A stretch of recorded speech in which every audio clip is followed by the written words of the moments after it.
দল উপর থেকে গোত্তা খেয়ে নিচে মুখ থুবড়ে পড়েছে। দু একজন ছাড়া আশেপাশে কেউ নেই সঙ্গে। কিন্তু শুক্রবার চার্টার ফ্লাইটে দিল্লি যাওয়ার পর অভিষেক বন্দ্যোপাধ্যায়ের বিলাস ব্যাসন নিয়ে দলের অন্দর থেকে বাইরে সমালোচনা কটাক্ষের ঝড় উঠেছে।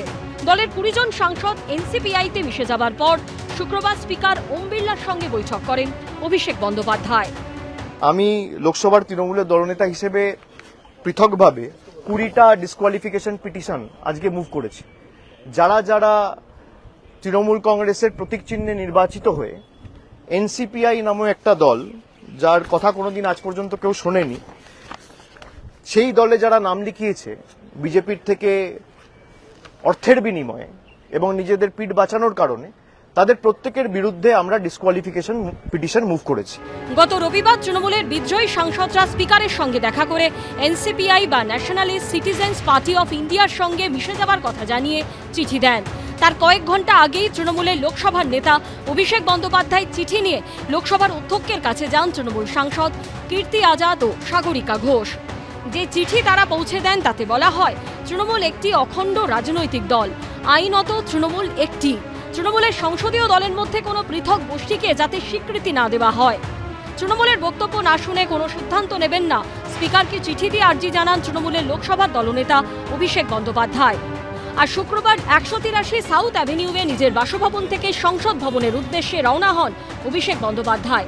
সঙ্গে ছিলেন তৃণমূল সাংসদ ডেরেক ওব্রায়েন, সৌগত রায়, কল্যাণ বন্দ্যোপাধ্যায়, মহুয়া মৈত্র, সাগরিকা ঘোষরা। অধ্যক্ষের সঙ্গে প্রায় 50 মিনিট বৈঠক হয়।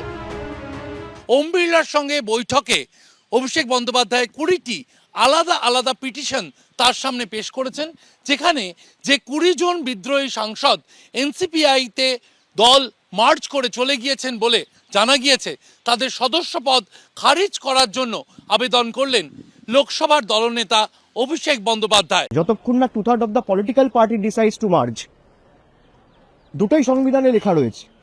এই 10 শিডিউলের এই পয়েন্ট নিয়ে যে একাধিক সুপ্রিম কোর্টের জাজমেন্ট রয়েছে, সেটা আমরা আজকে স্পিকারের কাছে উপস্থাপিত করেছি এবং তিনি এগুলো বিস্তারিত দেখেছেন। তিনি আমাদের আশ্বস্ত করেছেন যে আবার তিনি খুব শীঘ্রই আমাদেরকে ডাকবেন এবং আমরা বলেছি এদেরকে ডিসকোয়ালিফাই করতে হবে।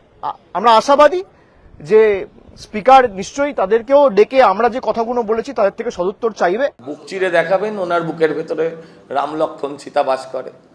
হ্যাঁ, উনি স্পিকারের কাছে যাবেন, উনি কাকে আসল বলবেন কাকে নকল বলবেন, নিজের দলের লোক, নিজের সিম্বলে জেতা। কাল অব্দি হয়তো বলতো দাদা কাকু এসব বলতো, তাকে বলবে এখন নকলি মাল, সেটা ওদের ব্যাপার, এখানে আমি কি বলবো। যারা যাবার তারা চলে গেছেন, বিধানসভা হোক কিংবা লোকসভা। দলের রাশ মমতা বন্দ্যোপাধ্যায়, অভিষেক বন্দ্যোপাধ্যায়দের হাতের বাইরে চলে গেছে। তবু তারা লড়াইয়ের চেষ্টা করছেন। শেষ অবধি সফল হন নাকি ব্যর্থতার মুখে ফের দেখতে হয়, তার উত্তর দেবে সময়ই। বিজেন্দ্র সিংহ, শিবাশিস মৌলিক ও উজ্জ্বল মুখোপাধ্যায়ের রিপোর্ট, এবিপি আনন্দ। এবিপি আনন্দ, এগিয়ে থাকে, এগিয়ে রাখে।